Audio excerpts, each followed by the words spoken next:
పెట్టిన ఫైల్ ఏమైనా దొరికిందేమో, ఈ లోపల మా అధికారులు స్విఫ్ట్ గా లెంకులాడినరేమో, పట్టిండేమో డిప్యూటీ సీఎం గారు చెప్తాడేమో అనుకున్నా అధ్యక్ష. లేకపోతే ఆ సిట్టో పిట్టో వేస్తారేమో, వేసి చెప్తారేమో ఫైల్ ఎక్కడ మాయమైంది. ముఖ్యమంత్రి సంతకం పెట్టిన ఫైల్ అంటే మజాక్ కాదు కదా అధ్యక్ష, చాలా గొప్ప విషయము. తొలి సంతకం అభయహస్తం అధ్యక్ష, చెప్తారేమో అనుకున్నా అధ్యక్ష. 2.5 ఏళ్ళ అధ్యక్ష సంతకం, ముఖ్యమంత్రి సంతకం పెట్టిన ఫైల్కే దిక్కు లేకపోతే ఈ రాష్ట్రంలో వీళ్ళ మాటలు ఎవరు నమ్ముతారు అధ్యక్ష, ఎక్కడ నమ్ముతారు? అందుకే అంటున్నా అధ్యక్ష, zero value to this government, zero value to this CM అధ్యక్ష.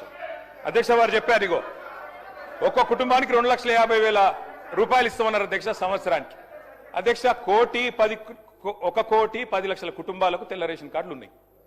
మరి ఆ లెక్కన ఒక్కొక్క కుటుంబానికి 2,50,000 రూపాయలు ఇస్తే, వారు ఫైనాన్స్ మినిస్టర్ కూడా, వారేం ఆషామాషి మనిషి కాదు, ఫైనాన్స్ మినిస్టర్.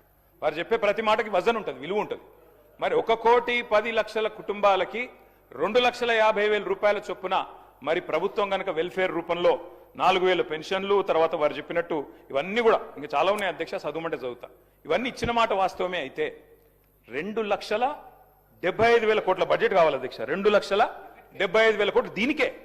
ఏది ఈ 2,50,000 కుటుంబానికి ఇవ్వాలంటే, 1,10,00,000 ఇవ్వాలంటే ఇచ్చి ఉంటే, మీరు చెప్పినట్టు బట్టి విక్రమార్క గారు చెప్పిన దానిలో అనుమాత్రమైన వాస్తవం ఉంటే 2,75,000 కోట్లు మీరు ఈ లోపల సంవత్సరానికి ఇచ్చి ఉండాలి. ఇచ్చారా అధ్యక్ష? చెప్పగలరా? బడ్జెట్ లో పద్దుల వారీగా చెప్తారా? ఇంకో మాట అధ్యక్ష, బడ్జెట్ అని చెప్పేది